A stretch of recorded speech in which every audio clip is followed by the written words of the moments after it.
이제 주기도문 5번째 강구인데요. 지난 시간에 우리의 필요와 관련된 그런 기도가 드디어 시작됐죠. 일용할 양식을 위한 기도였습니다. 이건 우리의 필요 중에 특별히 육체의 필요와 관련된 그런 기도였죠. 우리 주님께서 우리의 필요에 대해서 구하되 육체적인 필요를 앞세우신 것도 참 의미가 있다. 우리를 향한 주님의 따스한 배려가 그 안에 묻어 있다라는 말씀을 드렸습니다. 이제 오늘은 죄사함의 은혜를 간구하는 기도인데요. 우리의 필요 중에 이건 우리의 영혼의 필요라고 할 수 있겠죠. 중요하죠. 그런데 그 다음 기도를 보면은 이제 시험에 들게 하지 마십시오라는 기도고요. 또 악에서 건져달라는 그런 기도입니다. 이 또한 영적인 필요, 영혼의 필요를 위한 기도이죠. 그러니까 육체의 필요를 위해서는 한 가지만 간구하라고 하시는데 영혼의 필요에 대해서는 세 가지로 나누어서 구하라고 하셔요. 이걸 볼 때 육체의 필요를 위해서 우리가 주의 은혜를 의지하는 것도 중요하지만 어떤 더 우리가 주의 은혜를 간구해야 될 부분은 역시 또 영적인 필요, 우리 영혼의 필요를 위해서는 더 주님을 의지해야 된다. 더 주의 은혜가 많이 필요하다라는 그런 사실을 암시하고 있는 듯합니다.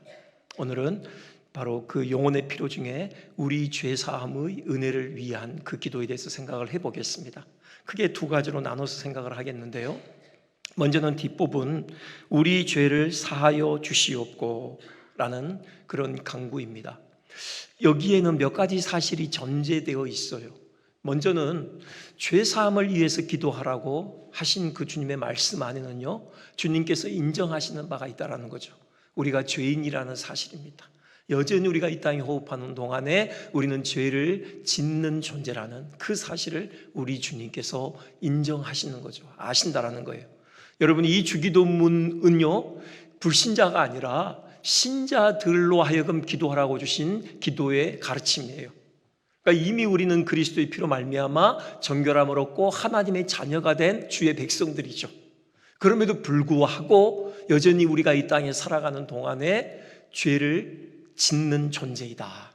바로 그 사실이 여기에 전제되어 있는 것이죠. 우리가 그리스도와 함께 십자가에 못 박혔습니다. 우리 옛사람이 그리스도와 함께 죽었어요.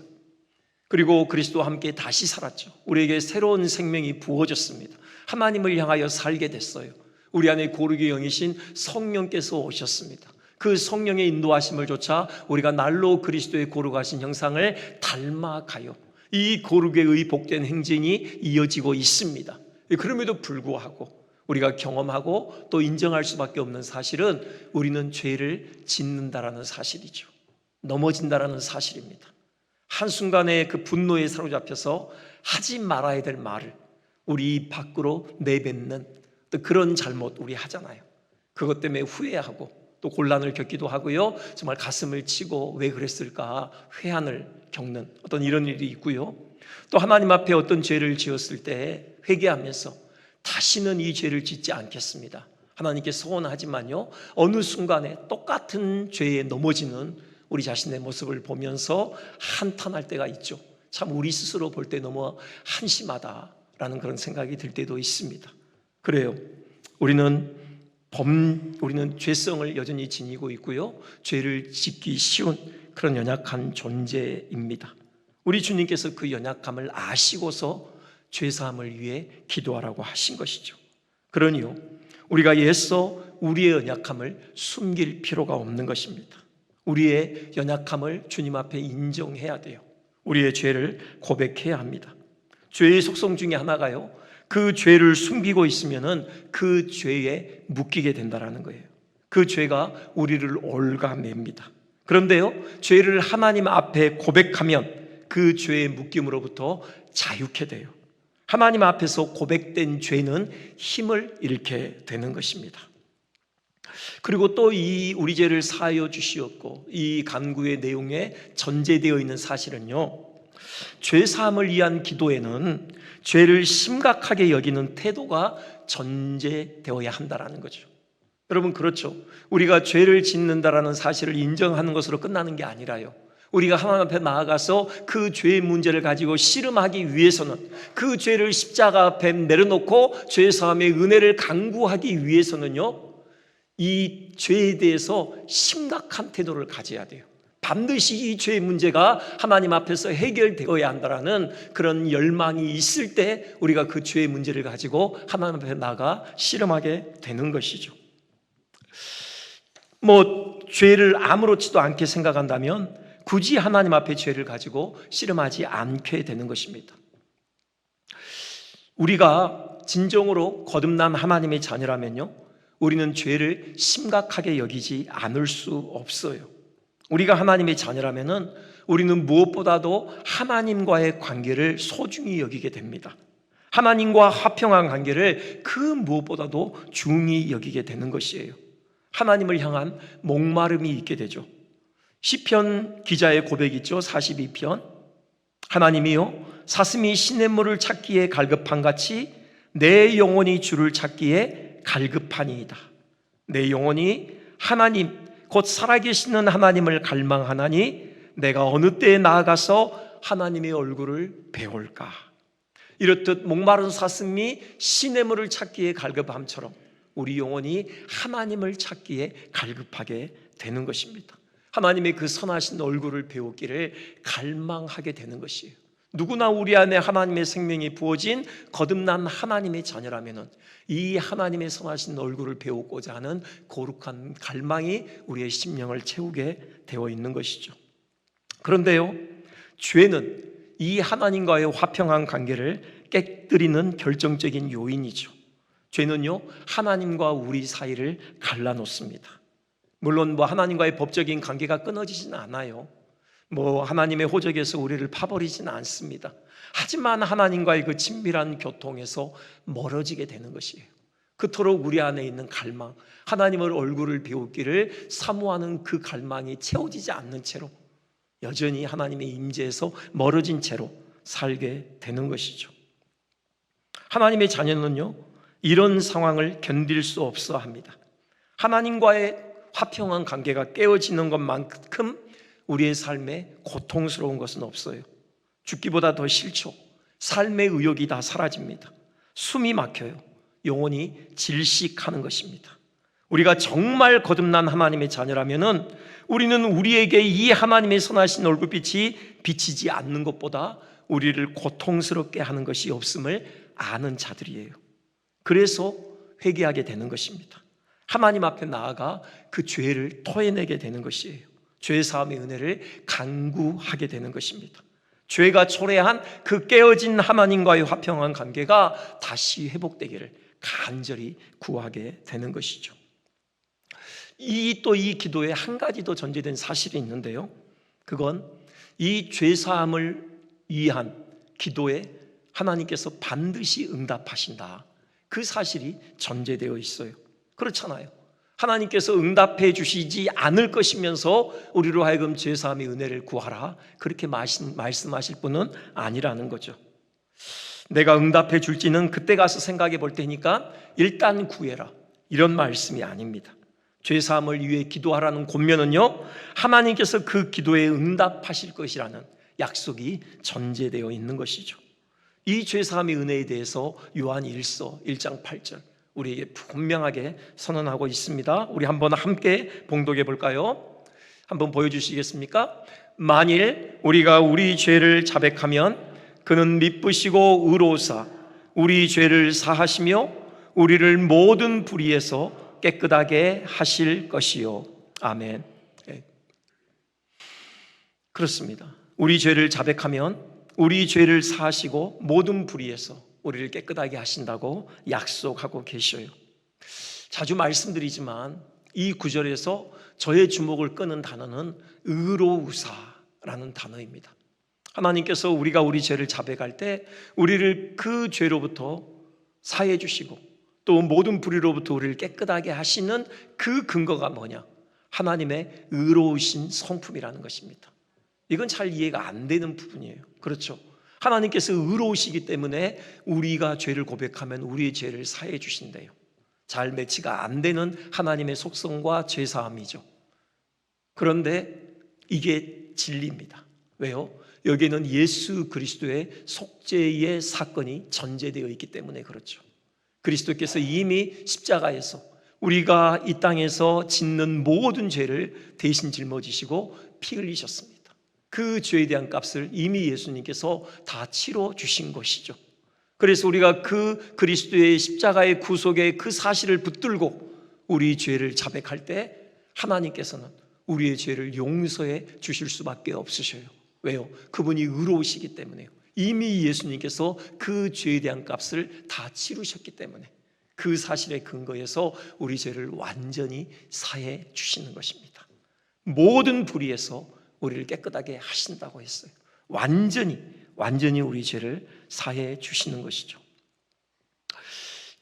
여기 우리 죄를 사하여 주옵소서라고 할 때 그 사하다에 해당하는 그 헬라어가요, 마태복음 4장에 다른 대목에서 쓰이고 있어요. 예수님께서 요한과 야고보가 세베대의 아들들이죠. 그들이 이제 아버지와 함께 배에서 그물을 깁고 있는 그 현장을 찾아가시죠. 그러면서 그들에게 말씀을 건네셔요. 나를 쫓으라 초청하시죠. 그 말씀을 듣고 요한과 야고보가 자기 아버지 버려두고 배 버려두고 그물 버려두고 예수님을 쫓습니다. 마태복음 4장 22절이죠. 그들이 배와 아버지를 버려두고 예수를 따르니라 그랬어요. 그때 저 버려두다, 그게 똑같은 헬라어입니다. 똑같은 단어가 쓰이고 있어요. 그러니 하나님께서 우리 죄를 사하신다, 그 안에 담겨있는 그 행위는요, 우리 죄를 버려버리신다는 겁니다. 던져버리신다는 거예요. 제거해 버리시는 겁니다. 다시는 기억지 않으신다는 거죠. 검찰에서 피의자나 참고인을 조사할 때 휴대폰이나 컴퓨터를 압수수색하는 것, 우리가 자주 TV를 통해서 목격하는데요, 그때 그 피의자나 참고인이 그 압수수색 물품을 내면서 그냥 내지 않죠. 나름대로 정리를 합니다. 포맷을 하기도 하고요, 범죄 사실과 관련돼 보이는 것들은 싹 지우고 그렇게 제출을 해요. 그럼 또 검찰에서는 그걸 찾아내기 위해서 또 애를 쓰죠. 포렌직이라고 하나요? 그렇게 해서 그 기록들을 다시 복구해 내려고 하는 것이죠. 하나님께서는요, 우리의 이전의 죄악들에 대한 기록들 완전히 사해버리셔요. 지워버리십니다. 그리고 하나님의 법정에서는 다시 그것을 복구해 내는 일이 없는 것이에요. 그것을 다시 복구해서 하나님의 법정에서 증거 자료로 사용하시지 않으시는 것입니다. 다 잊어버리셔요. 이사야 43장 25절 말씀이죠. 나는 나를 위하여 네 허물을 도말하는 자니 네 죄를 기억하지 아니하리라. 이 말씀은 진리입니다. 우리가 죄사함의 은혜를 간구하며 주 앞에 나아갈 때 주님께서는 반드시 그 기도에 응답하셔요. 이미 흘리신 그 예수 그리스도의 보혈의 피로 우리 죄를 사하시고 다시는 기억지 않으시고 완전히 던져버리시는 그 하나님의 죄사함의 은혜 우리의 삶에 가득하시기를 주님의 이름으로 축원드립니다. 두 번째, 그 앞부분, 이 좀 난감한 부분이죠. 이걸로 끝나면 좋은데 사실 우리를 난감하게 하는 대목은 앞에 전제가 붙어 있다는 거죠. 우리가 우리에게 죄 지은 자를 사하여 준 것 같이. 이게 꼭 우리의 죄 사함에 대한 조건처럼 그렇게 들려요. 그렇죠? 우리가 우리에게 죄 지은 자를 용서해 준 것과 비례해서 하나님께서도 우리의 죄를 용서해 주실 것이다, 그렇게 말씀하시는 것 같습니다. 주님께서요, 우리가 혹시 이를 잘못 이해할까 봐 한 번 더 풀어서 강조하시는 듯해요. 그게 14절 15절이죠 14절 15절 그렇게 돼 있잖아요.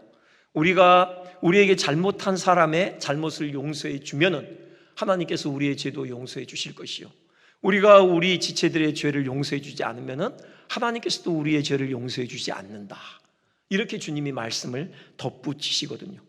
이는 영락없이 죄사함이 조건적이다 라는 사실을 말씀하시는 것만 같습니다. 하나님께서 우리가 어떻게 하는지 보시겠다는 것 같아요. 우리가 이웃의 잘못을 용서하면 용서해 주시고, 우리가 용서하지 않으면 하나님께서도 용서하지 않겠다, 꼭 그렇게 말씀하시는 것 같아요. 그런데 이 말씀을 그렇게 해석할 수는 없습니다. 문제가 생겨요. 하나는요, 우리가 우리의 힘만으로 도무지 이웃을 용서할 수 없는 존재이죠. 앞서 말씀드렸듯이 용서는요, 완전히 버려버리는 것입니다. 잊어버리는 것이에요. 형제의 잘못을 완전히 잊어버리는 것이죠. 다시 기억 속으로 끌어올려 형제의 잘못을 두고두고 묵상하는 것이 아닙니다. 마음으로 완전히 용서하는 것이에요. 이게 바로 진정한 용서예요. 이는 결코 우리의 힘으로 할 수 있는 것이 아닙니다. 우리는요, 우리에게 잘못한 사람을 용서하기는커녕 우리와 성격이 다른 사람들을 용납하는 일조차 버거워해요. 그러니 우리의 용서의 행위를 조건으로 하나님의 용서가 주어진다면요, 우리는 결코 하나님의 용서를 기대할 수 없는 존재예요. 또 한 가지 문제는요, 하나님의 용서가 우리의 용서를 조건으로 할 수 없는 중요한 이유가 있는데요, 우리의 죄를 하나님께서 용서해 주시는 것과 우리가 우리 이웃이 우리에게 잘못한 그 잘못을 용서해 주는 것과 이건 차원이 다른 거예요. 비교 불가입니다. 우리가 하나님께 죄를 지은 것을 빚으로 보자면요, 그 빚은 무한히 큽니다. 우리 이웃이 우리에게 잘못한 것과는 비교가 안 될 정도로 무한히 커요. 그것을 분명히 보여주는 비유가 그 1만 달란트 빚진 그 종의 비유이잖아요. 한 개인이 왕에게 1만 달란트를 빚진다. 이건요, 현실 세계에서는 만나보기 힘든 일입니다. 비현실적인 일이에요. 그 당시 유대가 로마의 식민지였잖아요. 그 유대의 나라가 국가적으로 로마 황실에 바치는 세금이 있었는데 그 1년치 세금 액수가 800달란트였어요. 800달란트. 그런데 한 개인이 왕에게 1만 달란트를 빚진다고요? 이건 현실에서 일어날 수 없는 일이에요. 왜 이렇게 말씀하셨을까? 바로 우리가 하나님께 죄를 지음으로 진 빚이 그렇게 어마어마하다라는 거죠. 무한히 큰 빚을 우리가 하나님께 빚졌다라는 사실을 우리 주님 말씀하시는 것입니다. 그 죄의 크기는요, 단지 그 죄의 행위에 의해서만 결정되지 않아요. 그 죄를 누구에게 지었는지, 이 행위가 누구를 대상으로 하고 있는지에 따라서도 그 죄의 크기가 결정됩니다. 이런 거죠. 제가 남의 의자에 잠깐 앉았다가 일어날 수 있어요. 제가 1층 사무실에 내려가면요, 제 의자는 없잖아요. 그러니까 비어있는 전도사님들의 의자에 제가 앉습니다. 일을 하기 위해서요. 영화보 전도사님 의자이기도 하고, 아무튼 여러 비어있는 의자에 앉아요. 물론 제가 허락 없이 앉았기 때문에 도덕적인 결례일 수는 있어요, 그분에게. 그런다고 그분들이 기분 나쁘다고 해서 저를 법정에 고소하지는 않습니다. 그렇죠? 법정에 고소한다고 해서 법적인 책임 추궁이 가능할지는 모르겠어요. 그런데요, 지금이 로마 제국 시대이고 그 의자가 로마 황제의 의자였다고 가정을 해봐요. 황제의 신하 중에 한 사람이 황제 몰래 그 의자에 잠깐 앉았어요. 그런데 공교롭게도 황제가 그 장면을 목격했다고 해봅시다. 이러면요, 황제가 이를 문제 삼으면 여기에 대해서는 아주 심각한 형벌이 주어집니다.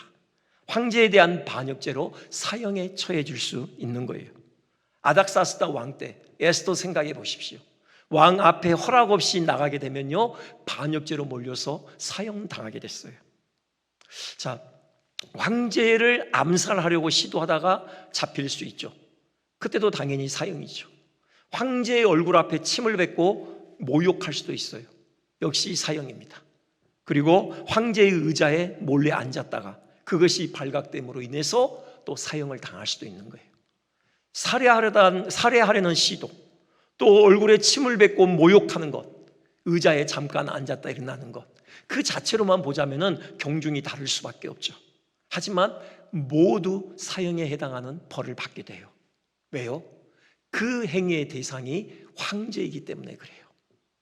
그 제국에서 가장 높고 위대한 그 황제에 대한 잘못이기 때문에, 그것이 도덕적으로 사소한 잘못이라고 하더라도 실수일지라도 거기에 대해서는 아주 엄벌에 처해지게 되는 것입니다.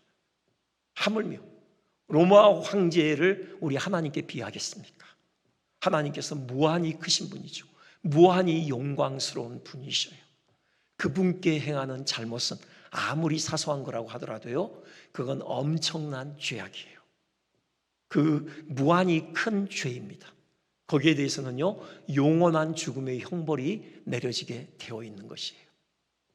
그러니 1만 달란트로 예수님께서 비유를 하신 것이죠.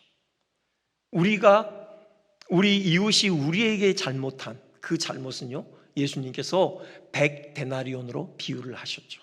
100데나리온과 1만 달란트, 60만 배 정도 된다고 해요. 그런 숫자 노름 하시는 게 아니죠. 비교가 안 된다는 겁니다.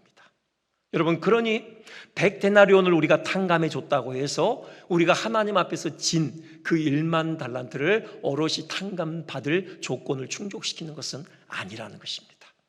그러니 지금 우리가 우리에게 죄 지은 자를 사하여 주는 것이 우리가 하나님께 지은 그 죄에 대한 사함의 조건이 될 수는 없는 거예요. 그런 말씀이 아닌 겁니다, 지금. 그러면 뭔가? 왜 주님께서 이렇게 말씀을 하셨을까? 왜 우리가 우리에게 죄 지은 자를 사하여 준 것 같이 우리의 죄를 사하여 주옵시고 라고 기도하라고 하셨을까요? 순서를 바꾸면 돼요. 우리의 죄를 하나님께 사함 받은 사람이라면요, 반드시 따라 나오는 귀결은 뭐냐? 우리에게 잘못한 이웃의 잘못을 용서해 주게 되어 있다는 사실입니다. 여러분, 그 사실을 우리 주님께서 분명하게 교훈하고 계시는 거예요. 네가 진정으로 하나님께서 베푸시는 죄사함의 은혜를 온 몸과 영혼으로 깨달았다면 반드시 네 삶을 통해서 그 용서의 은혜를 실천하게 될 것이다. 반드시 네 이웃이 네게 잘못한 그 죄를 기꺼이 용서하는 용서의 삶을 살아가게 될 것이다. 그것을 우리 주님께서 강조하시는 거죠. 강조하시기 위해서 이 순서를 바꾸시고 계신 것입니다. 그렇지 않겠습니까?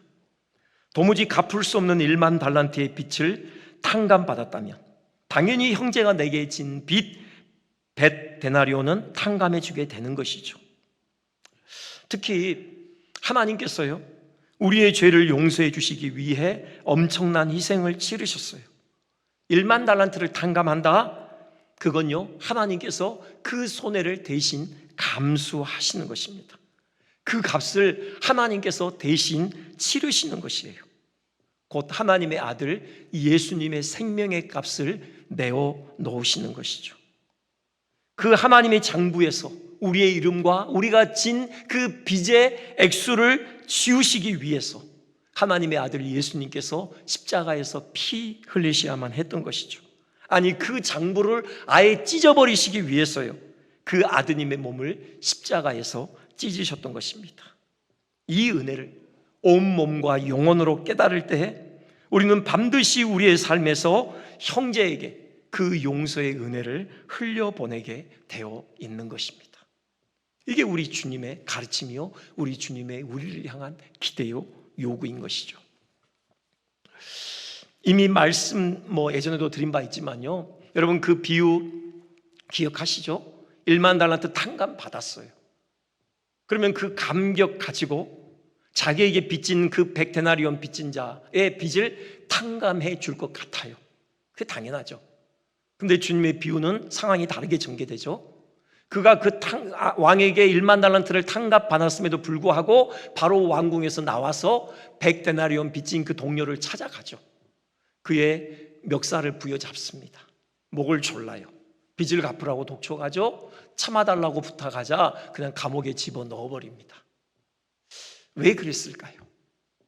저는 아무리 생각해도 그게 정답인 것 같아요. 그 사람은 왕이 그에게 베푼 그 탕감의 은혜를 온 마음으로 받아들이지 못한 거예요. 지금은 탕감한다고 말을 했지만 언제 왕의 마음이 바뀔지 모르는 것이죠. 그래서 돈을 갚을 준비를 해야 했던 것입니다. 또 있는 돈 없는 돈 다 긁어 모아야 했어요. 그래서 생각나는 자기에게 100데나리온 빚진 그 사람에게 찾아갔던 것이고요. 그 목을 부여잡고 돈 갚으라고 독촉을 했던 것이죠. 그러니까는 우리가 우리에게 잘못한 사람들의 잘못을 용서하지 않는다. 그게 의미하는 건 뭐냐? 아직 하나님께서 우리 가운데 베푸신 그 탕감의 은혜가 무엇인지 모른다. 그거 외에는 사실 헤아릴 길이 없죠. 그렇죠. 뭐 이렇게 서 있는 저도 용서하는데 더딘 그런 저의 연약함을 보는데요. 근데 그거예요. 우리가 우리 이웃에게 그 이웃의 우리를 향한 잘못을 우리가 정말 마음으로 용서하지 않는다. 다 잊어버리지 않는다. 그리고 그 형제를 볼 때 거리낌 없이 정말 가슴에 품을 만큼 그렇게 소중한 관계를 유지하지 않는다.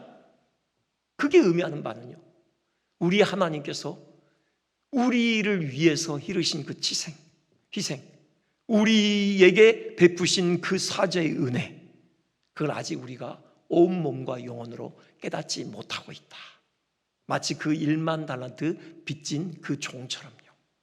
여러분, 딱 그겁니다. 그래서요, 그 그리스도인을 상징하는 헬라어 그 문자 키 있잖아요, X. 그 X 안에 담긴 원리는 이 용서에도 동일하게 해당이 되는 것 같아요. 이 윗부분은 하나님과 관련된 거라고 그랬잖아요.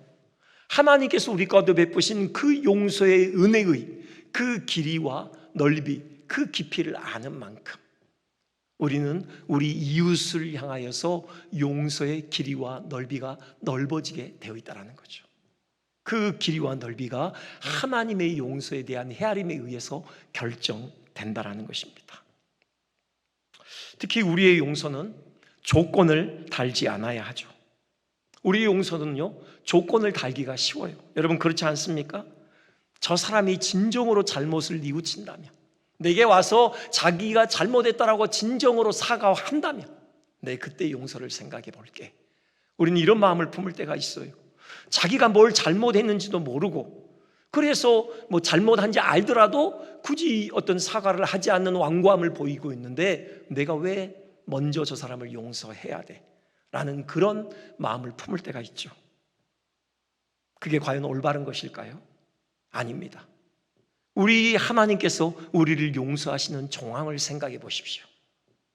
우리가 하나님께 용서를 구했기 때문에 넓은 아량으로 우리의 손을 맞잡아 주신 겁니까? 아니에요. 우리는 하나님을 알지도 못했습니다. 당연히 하나님께 우리가 잘못했다라는 사실 자체를 우리는 인지하지 못했어요. 그러니 하나님께 용서를 구할 턱이 없는 거죠. 그럼에도 불구하고 하나님께서 먼저 우리를 찾아오신 것이죠. 우리에게 화해의 손을 내미신 것입니다. 그 손은요, 우리의 그 어마어마한 죄를 대신 죄값을 치르시기 위해서 십자가에서 바로 피 흘리신, 그 못 박히신, 그 피 묻은 그 손이었어요. 여러분, 이렇게 하나님의 우리를 향한 용서는 일방적이었고요, 무조건적이었습니다. 우리 이웃을 그렇게 용서해야 돼요. 여러분, 우리가 이 기도를 하나님께 올릴 때마다 우리는 여전히 우리가 아직 온전히 품지 못하고 있다는 형제가 있다면요, 그 형제의 이름을 떠올려야 합니다. 그 형제의 얼굴을 떠올려야 돼요. 그 형제의 영혼을 떠올리고요, 우리의 마음으로 그 형제를 오롯이 품어야 하는 것입니다. 한 가지 더, 우리가 형제를 용서하기 어려운 이유 중에 하나는요, 한 번 용서하는 것으로 끝나지 않기 때문에 그렇죠. 반복해서 용서해야 하는 경우가 생기기 때문에 그래요. 아니, 이 정도 용서했으면 됐지 더 어떻게 하란 말인가. 우리 이렇게 단식할 수 있어요. 특별히 가족들, 가까이 우리의 생활의 바운더리 안에 가까이 있는 분들에 대해서 우리가 그런 마음을 품을 수 있어요. 어떻게 해야 됩니까? 이것이 베드로가 품고 있던 고민이었잖아요. 도대체 내가 몇 번이나 형제의 허물을 용서해 주어야 하는가? 예수님께 나와 여쭈어요. 7번까지 하면 됩니까? 베드로는요, 자기가 생각할 수 있는 최대한의 숫자를 떠올린 것이죠. 당시 랍비는 3번까지 하면 충분하다고 가르쳤어요.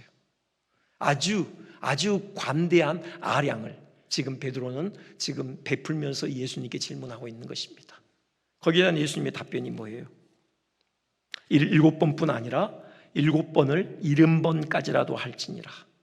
490번을 말씀하시는 게 아니죠. 490번만 용서한다? 그러면 이미 우리는 하나님께 용서받을 티켓을 다 날렸을 겁니다. 더 이상 우리에게는 찬스가 없을 것이에요. 우리가 490번만 용서를 받았겠습니까? 또 앞으로는 어떻게 할 건데요? 제한을 두지 말아야 된다는 말씀이죠. 우리가 주판 알을 튕기는 그런 계산적인 용서는 안 된다, 그런 말씀인 것입니다. 용서 그 자체로 끝나는 것은 아니죠. 그가 하나님의 긍휼을 입어 새 사람이 되기를 기대하는 데까지 나아가야 합니다. 그가 자신의 죄를 깨닫고 회개하고 새 사람 되기를 위해 기도해야 하는 것이에요. 거기까지가 용서의 진정한 완성인 것이죠. 이것이 예수님께서요 우리에게 보여주신 용서예요. 여러분, 그 현장에서 가늠하다 붙잡힌 그 여인을 향한 주님의 말씀을 떠올려 보십시오. 나도 너를 정죄하지 않는다, 그렇게 끝나지 않아요. 가서 다시는 죄를 범하지 말라 그러시죠. 주님께서는 그 영혼을 품으시고 기도하셨던 것이죠.